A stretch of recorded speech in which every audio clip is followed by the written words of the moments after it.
उलझनों से डरे नहीं, कोशिश करे बेहिसाब, जिंदगी इसी का नाम है, चलते रहिए जनाब। तो आज जो है हम लोग इलेक्ट्रोस्टैटिक्स यानी जो स्थिर वैद्युतिकी था 12वीं क्लास का, इसमें धीरे धीरे बढ़ते बढ़ते हम लोग लेक्चर नंबर 7 पे पहुंच चुके हैं। और आज का लेक्चर जो है काफी महत्वपूर्ण होने वाला है, क्योंकि इस लेक्चर में आप लोग को पढ़ना है इलेक्ट्रिक फील्ड यानी विद्युत क्षेत्र की तीव्रता पढ़ना है। और ये टॉपिक जो है काफी महत्वपूर्ण है। अगर इस टॉपिक को ध्यान से समझिएगा तो सारा का सारा कॉन्सेप्ट आपके माइंड में उतर जाएगा, कभी भूलिएगा नहीं। तो इस विद्युत क्षेत्र को समझने का प्रयास करें। ये विद्युत क्षेत्र होता क्या है, इस चीज को हम लोग जानने का प्रयास करते हैं। तो जैसे यहाँ पे हम लोग देख रहे हैं कि अगर हमारे पास कोई भी आवेश है, और ये आवेश क्या है, क्यू है। आवेश हमारे पास क्यू है, तो ये आवेश जो है अपना प्रभाव जहां तक दिखाता है, ये आवेश अपना प्रभाव अपने चारों तरफ जहां तक दिखाएगा, वही क्षेत्र जो है अपने चारों तरफ जो क्षेत्र बना लिया अपने प्रभाव के कारण, यही क्षेत्र हमारा विद्युत क्षेत्र कहलाता है। यानी आवेश के चारों ओर का क्षेत्र है जहां तक यह अपना प्रभाव जो है दिखाता है। जैसे मान लेते हैं कोई भी, जैसे मान लेते हैं विधायक कोई बनते हैं, तो विधायक का पावर कहाँ तक रहता है, पूरा विधानसभा तक वो अपना पावर रखते हैं। कोई भी बात जो है मनवाते हैं, तो विधायक कहाँ तक है, तो पूरा विधानसभा। तो यहाँ पे हम लोग बोल सकते हैं विधानसभा क्षेत्र क्या है, तो विधायक के चारों ओर का वह क्षेत्र जहां तक अपना प्रभाव दिखाता है वही विधानसभा क्षेत्र हो जाएगा। अब जैसे मान लीजिए मुख्यमंत्री है, तो मुख्यमंत्री का क्षेत्र कहाँ तक होता है, पूरे राज्य भर होता है। तो मुख्यमंत्री के चारों ओर का वह क्षेत्र जहां तक वह अपना प्रभाव दिखाते हैं, वही हमारा पूरा का पूरा क्या है, राज्य है।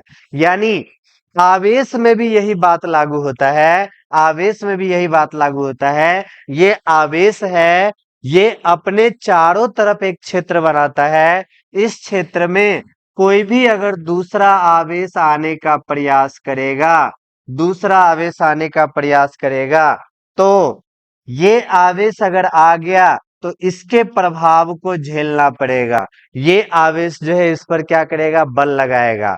अगर ये आवेश हमारा बाहर है, तो ये आवेश उस पर जो है अपना प्रभाव नहीं दिखाएगा। यानी कोई भी आवेश के चारों ओर का वह क्षेत्र जहां तक यह अन्य आवेश पर प्रभाव दिखाता है, वही क्षेत्र हमारा क्या कहलाता है, विद्युत क्षेत्र कहलाता है। आसानी से बता सकते हैं, कोई भी अगर आपसे परिभाषा पूछे विद्युत क्षेत्र क्या है, तो बता सकते हैं किसी आवेश के चारों ओर का वह क्षेत्र जहां तक यह अन्य आवेश पर बल लगाता है, अन्य आवेश पर क्या करता है, बल लगाता है, वही क्षेत्र हमारा क्या कहला जाता है, विद्युत क्षेत्र कहला जाता है।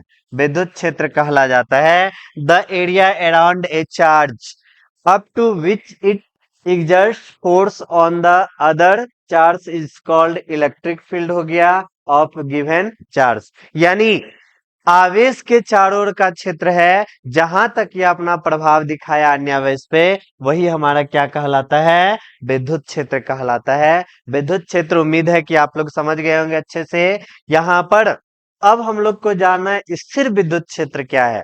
आवेश जब पढ़े थे, यहाँ पर आप लोग पढ़े थे आवेश के बारे में, तो आवेश हम लोग देखे थे टोटल हमारा आवेश 3 स्थिति में आता था। जब आवेश हमारा स्थिर था, रुका हुआ था, तो ये केवल और केवल विद्युत क्षेत्र उत्पन्न करता था।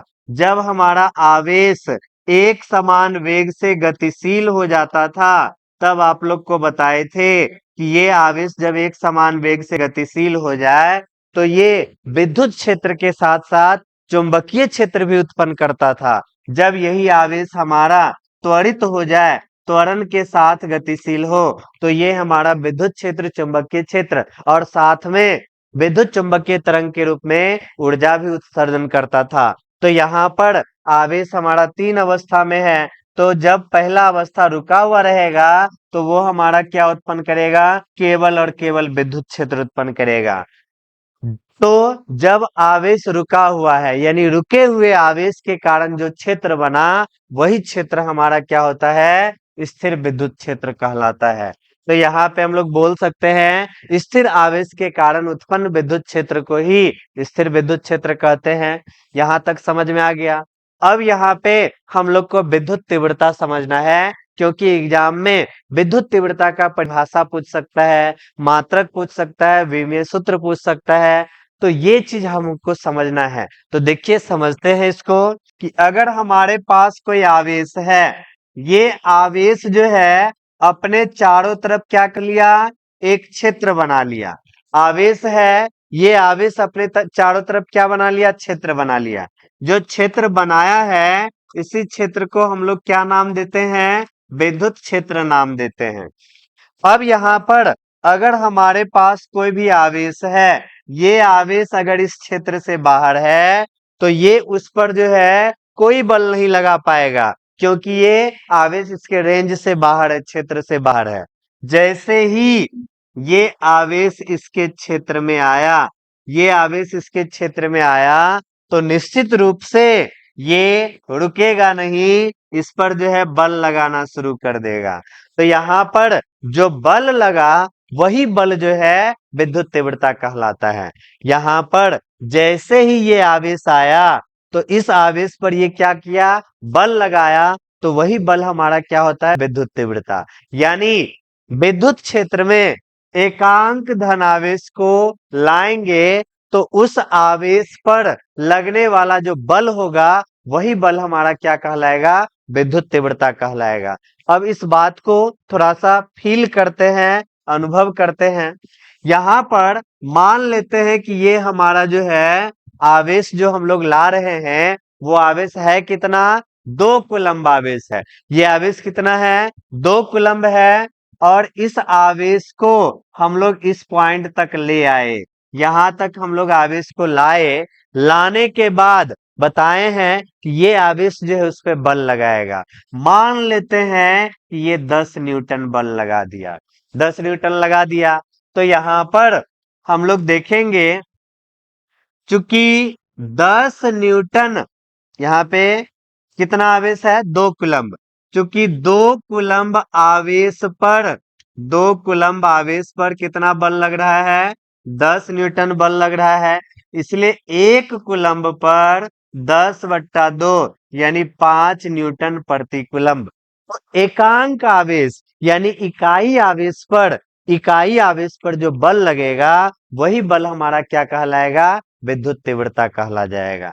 तो यहाँ पर कितना भी आवेश हम लोग लाएंगे तो एकांक आवेश पर जो बल लगेगा यही बल हमारा क्या कहलाएगा, विद्युत तीव्रता कहलाएगा।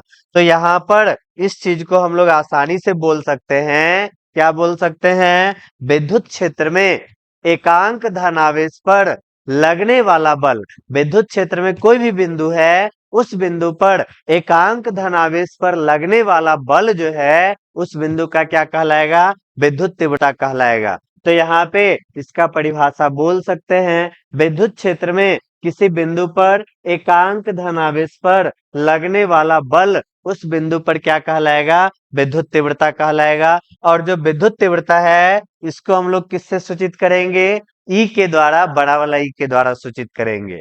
यहाँ पर अगर हम लोग विद्युत क्षेत्र में Q आवेश को लाएंगे तो विद्युत तीव्रता जो है F/Q होगा। अगर विद्युत क्षेत्र में Q0 आवेश को लाएंगे तो विद्युत तीव्रता F/Q0 हो जाएगा। अगर हम लोग विद्युत क्षेत्र में Q1 आवेश को ला रहे हैं तो विद्युत तीव्रता F/Q1 हो जाएगा। यानी आवेश हमारा नीचे है, यानी एकांक धन आवेश पर लगने वाला जो बल है यही बल हमारा क्या कहलाता है, विद्युत तीव्रता कहलाता है। तो यहाँ से फॉर्मूला हमारा नजर आ रहा है, क्या नजर आ रहा है, तो यहाँ पे हम लोग बोल सकते हैं विद्युत क्षेत्र में Q आवेश को लाने पर लगने वाला बल F है तो विद्युत तीव्रता क्या हो जाएगा। यहाँ पे हम लोग बोल सकते हैं विद्युत क्षेत्र में किस क्षेत्र में? विद्युत क्षेत्र में, विद्युत क्षेत्र में Q आवेश, Q आवेश पर लगने वाला बल, लगने वाला बल कितना हो? F हो तो, F हो तो उस बिंदु पर, उस बिंदु पर विद्युत तीव्रता, यहाँ पे आप लोग एक चीज ध्यान रखिएगा, विद्युत तीव्रता बोलिए या विद्युत क्षेत्र की तीव्रता बोलिए, दोनों हमारा एक ही बात हो जाएगा। तो E बराबर हमारा फॉर्मूला क्या निकल के आ गया सामने? F बट्टा Q। ध्यान रखना है, जो आवेश को लाएंगे उस आवेश पे जितना बल लगा तो F बट्टा Q हमारा विद्युत तीव्रता हो जाएगा। तो विद्युत तीव्रता उम्मीद है कि आप लोग अच्छे से समझ गए होंगे। अब यहाँ पर इसके बारे में जानना है, तो जो हमारा विद्युत तीव्रता है, विद्युत तीव्रता है वो हमारा एक सदिश राशि है, वेक्टर क्वांटिटी है। तो सबसे पहला बात यहाँ पे हम लोग यही जाने कि जो हमारा विद्युत तीव्रता है कौन सा राशि है? सदिश राशि है, वेक्टर क्वांटिटी है। अगला बात जानेंगे इसका SI मात्रक। तो मात्रक निकालना जो है फॉर्मूला से होता है, फॉर्मूला से हम लोग आसानी से निकाल लेते हैं। तो E का फॉर्मूला F बट्टा Q है। बल का मात्रक क्या होगा? न्यूटन होगा। बल का मात्रक ध्यान रखना है, न्यूटन होता है। बल का मात्रक न्यूटन कर दिए और आवेश का मात्रक कूलम्ब, तो ये कूलम्ब हमारा ऊपर चला जाएगा। तो यहाँ पर हमको लिखना पड़ेगा कूलम्ब इनवर्स 1, यानी इसको न्यूटन कूलम्ब इनवर्स 1 बोलेंगे। तो विद्युत तीव्रता का दो मात्रक होता है, दोनों मात्रक आप लोग ध्यान रखिएगा। पहला मात्रक तो हमारा हो गया न्यूटन कूलम्ब इनवर्स 1। जब हम लोग आगे विभव पढ़ेंगे तो वहां पर विभव जब पढ़ेंगे तो E का फॉर्मूला V बट्टा R हो जाता है। विभव का मात्रक वोल्ट होता है और दूरी का मात्रक मीटर होता है। तो यहाँ पर न्यूटन कूलम्ब इनवर्स 1 अथवा volt meter inverse 1, volt meter inverse 1, जिसको शॉर्ट में हम लोग क्या लिख सकते हैं? VM इनवर्स 1, यानी वोल्ट मीटर इनवर्स 1 होता है। तो इस तरह से हम लोग देख लिए जो हमारा विद्युत तीव्रता है इसका मात्रक न्यूटन प्रति कूलम्ब यानी न्यूटन कूलम्ब इनवर्स 1 या वोल्ट मीटर इनवर्स 1 यानी वोल्ट प्रति मीटर होता है।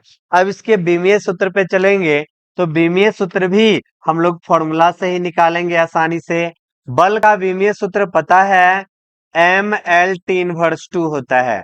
जो आवेश है, आवेश का बीमीय सूत्र IT या AT बताए हैं, यही चीज यहाँ पर होगा। तो यहाँ पर जैसे ही हम लोग M ऊपर में है तो M रख दिए, L हमारा ऊपर में है, T -2 ऊपर में पहले से है, एगो T और ऊपर जाएगा तो माइनस हो जाएगा, तो ये हमारा -3 हो गया। और I जब ऊपर जाएगा तो -1। इस तरह से इसका विमीय सूत्र पूछा जाए तो MLT इनवर्स 3 I इनवर्स 1। आप लोग एक बात ध्यान रखिएगा, जहां I इनवर्स 1 लिखे हैं यहाँ पर A का भी प्रयोग कर सकते हैं, बड़ा वाला A का प्रयोग कर सकते हैं। तो क्योंकि जो हमारा धारा है उसके लिए I या A का प्रयोग करते हैं। ये बात समझ में आ गया। अब इसके बाद जो है विद्युत तीव्रता जो होता है बिंदु फलन होता है, पॉइंट फंक्शन होता है, क्योंकि बिंदु अगर बदल जाता है तो विद्युत तीव्रता का मान भी बदल जाता है। कैसे बदल जाता है? तो अभी जस्ट हम लोग पढ़े हैं कि आवेश के चारों ओर का जो क्षेत्र होता है यही क्षेत्र हमारा विद्युत क्षेत्र होता है। और इस क्षेत्र में अगर हम लोग किसी आवेश को लाते हैं, आवेश हमारा बहुत दूर है, इसको पकड़कर इस पॉइंट पे ले आए तो बल लगा, तो वहां पर लाएंगे तो बल का मान जो होगा, अगर इस आवेश को और नजदीक ले आए तो बल का मान बदल जाएगा।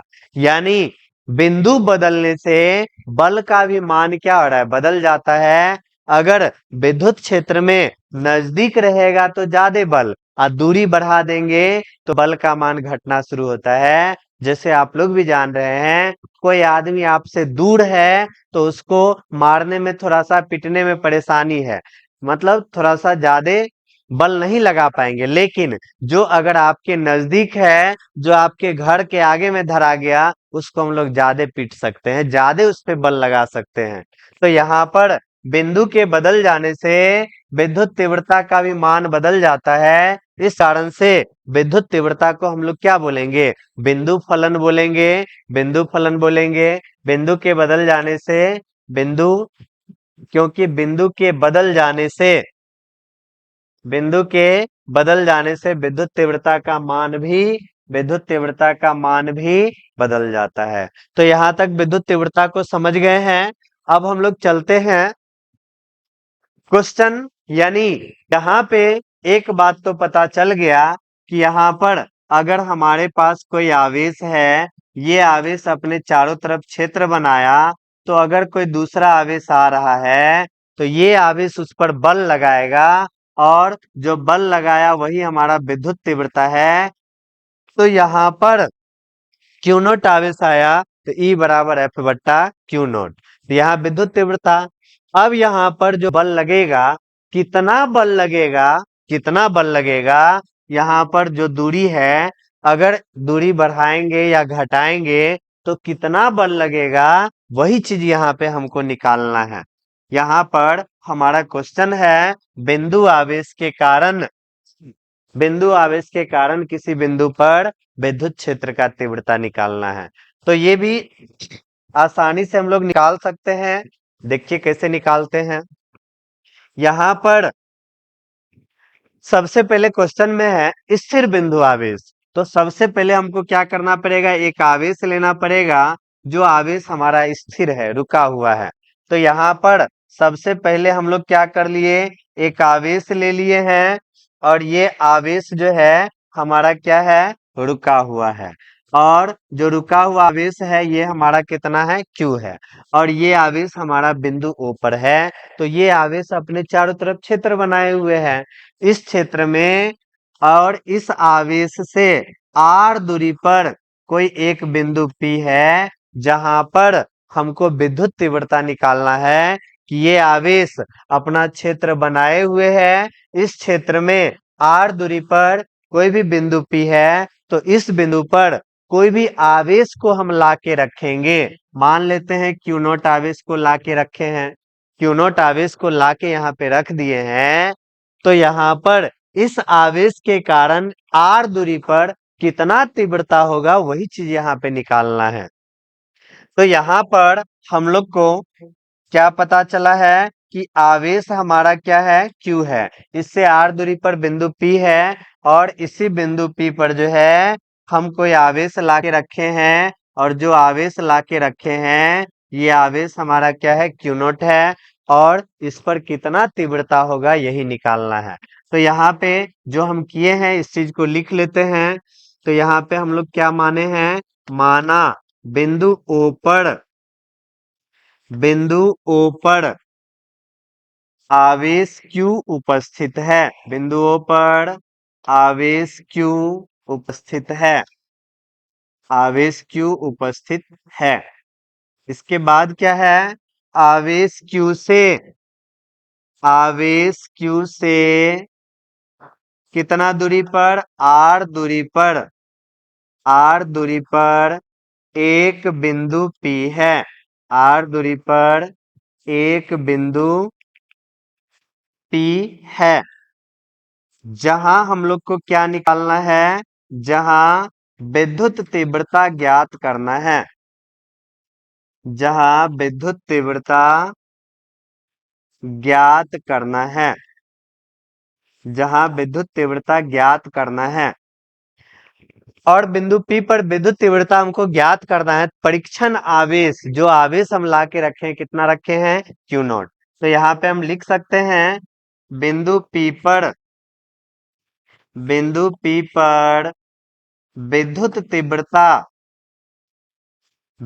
तीव्रता ज्ञात करने के लिए ज्ञात करने के लिए परीक्षण आवेश, परीक्षण आवेश क्यू नॉट लेते हैं, क्यू नॉट लेते हैं।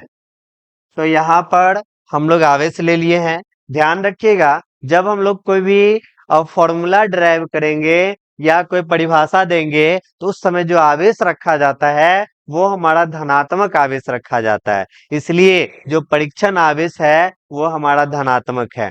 और आप लोग को ये भी पता है कि धन आवेश के कारण जो बल लगता है वो हमारा विकर्षण का बल, तो उसको दूर भगाएगा। इसलिए तीव्रता का दिशा हमारा क्या है, आगे की तरफ लिए हैं। इतना हो गया। अब इसके बाद हम लोग यहाँ पर कितना बल लग रहा है वो बल पहले निकाल लेते हैं। उसके बाद तीव्रता का तो पढ़े हैं, एकांक आवेश पर लगने वाला बल यानी बल बट्टा आवेश कर देंगे, बल बट्टा आवेश कर देंगे तो तीव्रता का फॉर्मूला निकल जाएगा।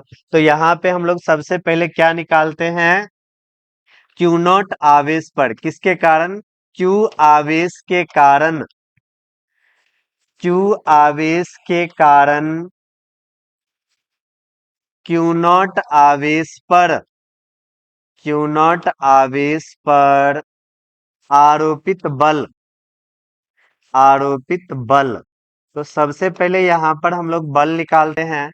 और एक आवेश दूसरे आवेश पर कितना बल लगाता है, ये बात जो है कुलम्ब साहब बता के गए थे। क्या बता के गए थे कि अगर हमारे पास दो आवेश है तो लगने वाला बल जो है 1/4πε0 Q1 Q2 बट्टा आर स्क्वायर। ये बात जो है कुलम्ब साहब बता के गए थे। तो 1/4πε0, पहला आवेश हमारा Q है, इसके बाद दूसरा आवेश हमारा Q नॉट है, दोनों के बीच की दूरी R है, तो आर स्क्वायर। ये हमारा बल पता चल गया। अब हम लोग तीव्रता आसानी से निकाल सकते हैं। तो यहाँ पर हम लोग को क्या लिखना है, विद्युत तीव्रता की परिभाषा से, विद्युत तीव्रता की परिभाषा से, विद्युत तीव्रता की परिभाषा से, विद्युत तीव्रता की परिभाषा से क्या फॉर्मूला पढ़े हैं, जो तीव्रता होता है, जो तीव्रता होता है एकांक आवेश पर लगने वाला बल होता है। तो यहाँ पर हम लोग किस आवेश को रखे हैं, क्यू नॉट आवेश को रखे हैं। अभी जस्ट आप लोग पढ़े थे Q1 आवेश को रखेंगे तो F बट्टा Q1, क्यू नॉट आवेश को लाएंगे तो F बट्टा Q नॉट। तो यहाँ पे हम लोग क्या लिखेंगे, विद्युत तीव्रता की परिभाषा से F बट्टा में Q नॉट।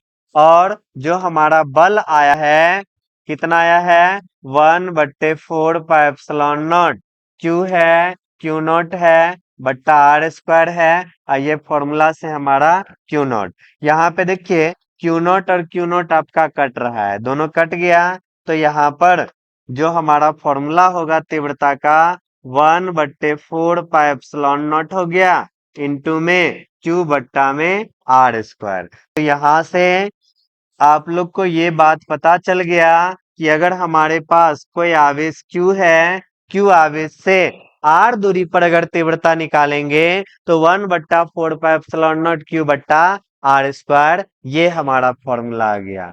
अब यहाँ पर एक चीज ध्यान रखिएगा, क्या चीज ध्यान रखना है, यहाँ पे आप लोग को ध्यान रखना है कि अगर हमारे पास कोई धन आवेश है, धन आवेश है, तो R दूरी पर अगर आपसे तीव्रता पूछा जाए, धन आवेश है तो R दूरी पर तीव्रता पूछा जाए, तो धन आवेश के कारण R दूरी पर जो विद्युत तीव्रता का दिशा होगा वो आवेश से दूर के तरफ होगा। तीव्रता का मान तो वही रहेगा, लेकिन तीव्रता का जो दिशा होगा वो दूर के तरफ होगा। अगर हमारे पास ऋण आवेश है, कौन सा आवेश है, ऋण आवेश है, माइनस चार्ज है, R दूरी पर कोई बिंदु P है, तो यहाँ पर अगर बिंदु P पर तीव्रता का दिशा पूछा जाए तो इस बिंदु पर तीव्रता का दिशा आवेश की ओर हो जाएगा, तीव्रता का दिशा आवेश की ओर हो जाएगा। फॉर्मूला हमारा यही रहेगा। लेकिन अगर धन आवेश है तो विद्युत तीव्रता का दिशा दूर के तरफ, और ऋण आवेश है तो विद्युत तीव्रता का दिशा आवेश की ओर ही होगा। ये चीज आप लोग को ध्यान रखना है। तो इस तरह से विद्युत तीव्रता का जो हमारा फॉर्मूला आ गया, E बराबर 1/4 पाई एप्सिलॉन नॉट Q बट्टा आर स्क्वायर, आवेश से r दूरी पर। तो ये फॉर्मूला ध्यान रखिएगा। इस तरह से हम लोग विद्युत तीव्रता के बारे में देख लिए हैं। अब इससे रिलेटेड कुछ न्यूमेरिकल क्वेश्चन बना लेते हैं जो काफी आसानी से बन जाएगा, बस आपको फॉर्मूला ध्यान रखना है। यहाँ पर दिख रहा है आपके पास जो न्यूमेरिकल क्वेश्चन है, 3 × 10⁻⁹ बिंदु आवेश है। यानी इस क्वेश्चन में आवेश का मान कितना दिया है, 3 × 10⁻⁹ कूलम। इसके बाद 3 सेंटीमीटर की दूरी, दूरी यानी r है 3 सेंटीमीटर। आप लोग को पता है न्यूमेरिकल बनाते समय सभी मात्रक जो है SI पद्धति में हम लोग रखेंगे। 3 सेंटीमीटर, 3 × 10⁻⁻2 मीटर विद्युत तीव्रता। तो यहाँ पे देखिए आप लोग पढ़े हैं Q और R रहेगा, आवेश और दूरी रहेगा, तो हमारा फॉर्मूला होता है 1/4 पाई एप्सिलॉन नॉट Q बट्टा में R स्क्वायर। तो यहाँ पर जो हमारा 1/4 पाई एप्सिलॉन नॉट है, इसका मान 9 × 10⁻⁹। इसके बाद आवेश का मान है 3 × 10⁻⁻9 और दूरी हमारा कितना है, 3 × 10⁻⁻2 का स्क्वायर है। तो यहाँ पर देख लेते हैं 9 गुने, यहाँ तो पहले हम देख लिए हैं कि ये हमारा 10⁻⁻9 है। ये तो पहले हमारा उड़ गया, 9 -9, ये तो पहले हमारा समाप्त हो गया। इसके बाद जो हमारा है 3 है, तो 3 ऊपर में है। फिर इसके बाद यहाँ 3 × 3 कितने हो जाएगा, 9 हो जाएगा। -2 है तो -4 हो जाएगा। ये 9 में 9 उड़ गया, 3 और 10⁻⁻4 ऊपर जाएगा तो 10⁻+4 हो गया। विद्युत तीव्रता का मात्रक न्यूटन प्रति कूलम्ब या वोल्ट प्रति मीटर पढ़े थे। तो इस तरह से हमारा कैलकुलेशन हो गया। सारा चीज हम लोग 1/4 पाई एप्सिलॉन नॉट का मान रखे हैं, आवेश का मान रखे हैं, दूरी का मान रखे हैं। इस तरह से हमारा क्या हो गया, बन गया। तो आसान है। हम लोग नेक्स्ट क्वेश्चन पे चलते हैं। नेक्स्ट क्वेश्चन देखिए, ये भी बड़ी आसानी से बनेगा। एक बिंदु आवेश 1 मीटर की दूरी पर, यानी r का मान हमारा कितना दे दिया गया, 1 मीटर। उत्पन्न विद्युत क्षेत्र की तीव्रता, तीव्रता विद्युत क्षेत्र की तीव्रता को किससे दर्शाते हैं, ई से। कितना है, 450 वोल्ट प्रति मीटर है। तो आवेश का मान निकालना है, Q का मान यहाँ बताना है। तो फॉर्मूला तो आप लोग को पता ही है, 1/4 पाई एप्सिलॉन नॉट होता है। इसके बाद यहाँ पर Q बट्टा आर स्क्वायर होता है। यहाँ पे सबका वैल्यू रखिए। तो जो हमारा यहाँ से निकालना क्या है, हमको Q निकालना है। तो Q निकालना है, तीव्रता का मान कितना है, 450 है। 1/4 पाई एप्सिलॉन नॉट का मान 9 × 10⁻⁹ होगा। आवेश तो निकालना है, दूरी हमारा 1 मीटर है, तो 1 का स्क्वायर। तो यहाँ पे हम लोग क्या जान रहे हैं, Q हमको पता करना है, Q हमको निकालना है, Q निकालना है, Q जो है निकालना है। तो यहाँ पे ये जो हमारा 1 से भाग लगाएंगे तो कुछ होगा ही नहीं। ये जो हमारा है कहाँ चलाएगा, नीचे चलाएगा।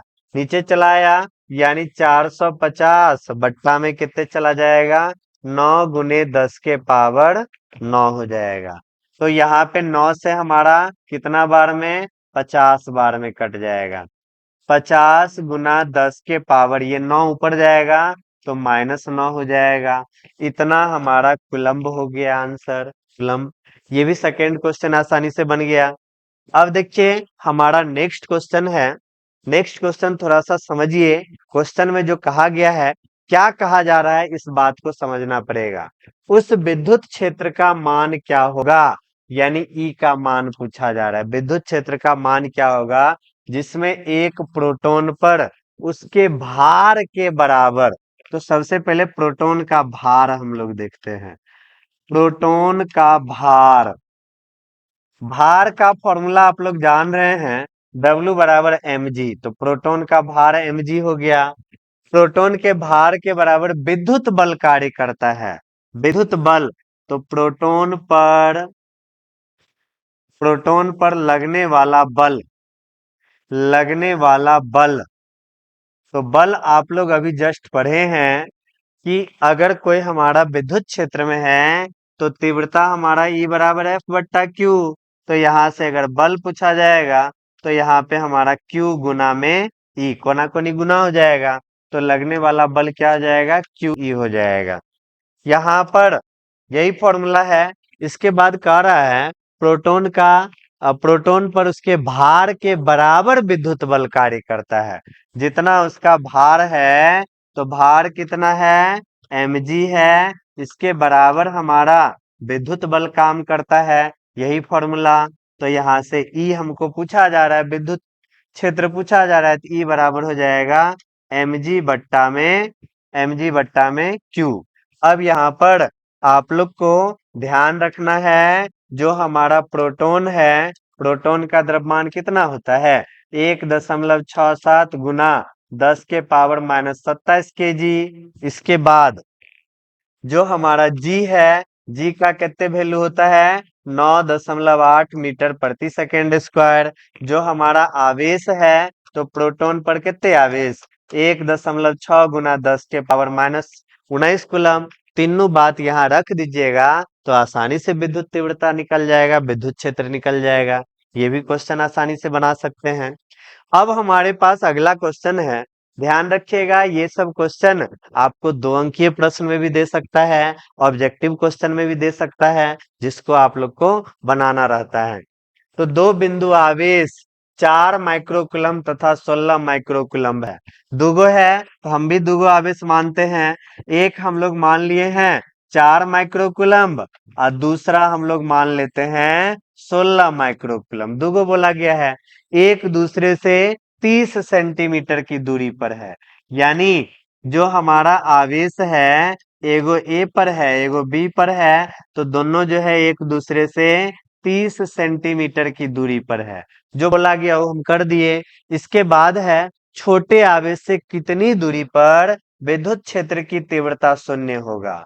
तो यहाँ पे देखिए, एक हमारा है 4, दूसरा हमारा 16 है, तो दोनों में छोटा कौन है, तो छोटा हमारा 4 माइक्रोकुलम।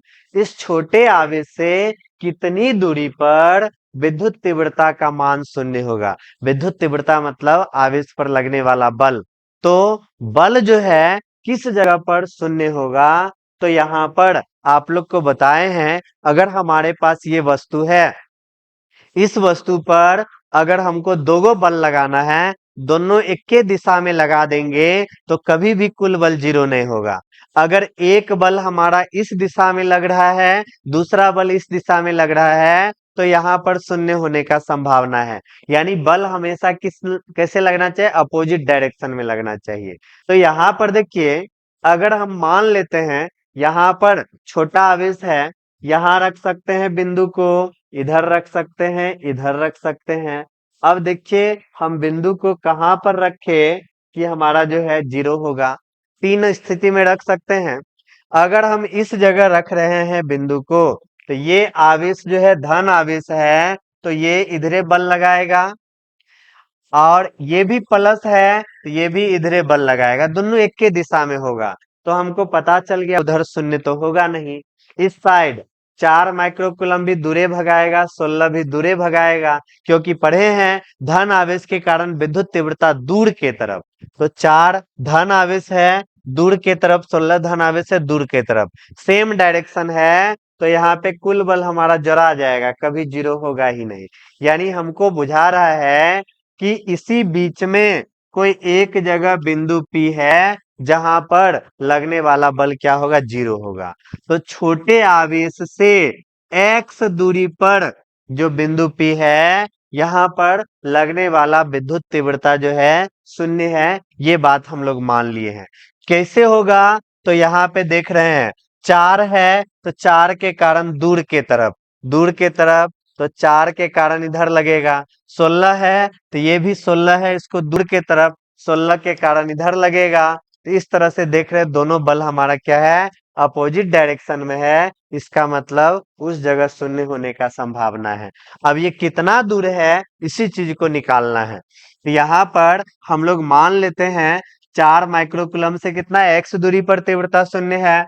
तो यहाँ पर 4 माइक्रोकूलम के कारण 4 माइक्रोकूलम के कारण तीव्रता 4 माइक्रोकूलम के कारण जो तीव्रता है इस बात को हम लोग E1 मान लिए हैं।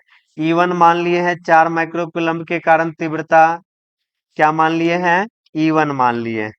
तो तीव्रता का भी जस्ट फॉर्मूला पढ़े हैं 1/4 पाई एप्सिलॉन नॉट आवेश अब बट्टा में दूरी यहां से यहाँ का दूरी कितना माने हैं x माने हैं।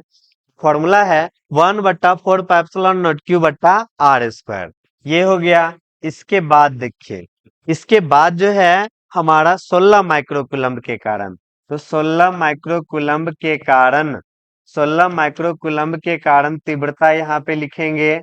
तो 16 माइक्रोकूलम के कारण तीव्रता का फॉर्मूला जो है ये हमारा 1/4 पाई एप्सिलॉन नॉट 16 माइक्रोकूलम अब बट्टा में ये बिंदु 4 माइक्रोकूलम से x दूरी पर था और 16 से कितना है तो यहाँ पे दिख रहा है टोटल हमारा 30 है। टोटल हमारा 30 है ये x हो गया तो ये हमारा 30 माइनस x हो जाएगा। ये हमारा कितने हो जाएगा 30 माइनस x का होल स्क्वायर होगा। सही यहाँ पे ध्यान से देखिए टोटल हमारा 30 है ये x है तो ये हमारा 30 माइनस x होगा तो इतना हो गया। इसके बाद यहाँ पे बोला गया है कि यहाँ पे हम लोग देख लिए कि बिंदु P पर तीव्रता शून्य है यानी चूंकि बिंदु P पर तीव्रता क्या है शून्य है। तीव्रता शून्य है इसका मतलब अगर एक तीव्रता इधर है दूसरा इधर है दोनों जब बराबर होगा तभी जीरो हो जाएगा। हमारे पास वस्तु है एक बल इधर लगा रहे हैं एक बल इधर लगा रहे हैं दोनों तरफ लगने वाला बल बराबर होगा तभी वस्तु हमारा कहीं नहीं जाएगा। इस तरह से यहाँ पर हम E1 बराबर E2 लिखेंगे। जो हमारा E1 का मान है कितना है 1/4 पाई एप्सिलॉन नॉट है। इसके बाद 4 माइक्रोकूलम है अब बट्टा में एक्स स्क्वायर है बराबर E2 का मान 1/4 पाई एप्सिलॉन नॉट हो गया और यहाँ पर 16 माइक्रोकूलम है बट्टा में 30 माइनस एक्स का होल स्क्वायर हो गया। यहाँ पे देखिए आपसे क्या सब कटेगा 1/4 पाई एप्सिलॉन नॉट तो कट गया 4 चौके 16 कट गया। यानी यहाँ पर हमको दिख रहा है इस साइड 1/x² बचा और उस साइड 4/30 माइनस एक्स स्क्वायर बचा। यानी एक साइड हमारा क्या बचा 1/x² बचा दूसरे साइड हमारा 4/30 माइनस एक्स स्क्वायर बच गया। यहाँ पर कोना कोनी गुना कर देते हैं कोना कोनी गुना कर देंगे तो 4 × x², 4x² 30 माइनस एक्स का होल स्क्वायर हो गया। यहाँ पर 4x² को 2x का होल स्क्वायर तो लिख ही सकते हैं यहाँ पर 30 माइनस एक्स का होल स्क्वायर ये दोनों हमारा तो चला गया 2x बराबर 30 माइनस एक्स हो गया। यहाँ से x को इधर भेज देंगे तो प्लस हो जाएगा ये हमारा 30 3x बराबर 30 हो गया तो x बराबर हो गया 30/3 यानी 10। तो यहाँ पर x दूरी पर ही तीव्रता शून्य है और ये हमारा सेंटीमीटर में है तो इस तरह से 10 सेंटीमीटर पर तीव्रता हमारा क्या हो जाएगा शून्य हो जाएगा। तो यहाँ तक समझ गए कुछ न्यूमेरिकल भी देख लिए। तो अगर किसी तरह का परेशानी हो तो आप निश्चित रूप से बता सकते हैं। तो अब आप लोग से विदा लेते हैं मिलते हैं फिर नेक्स्ट क्लास में। धन्यवाद।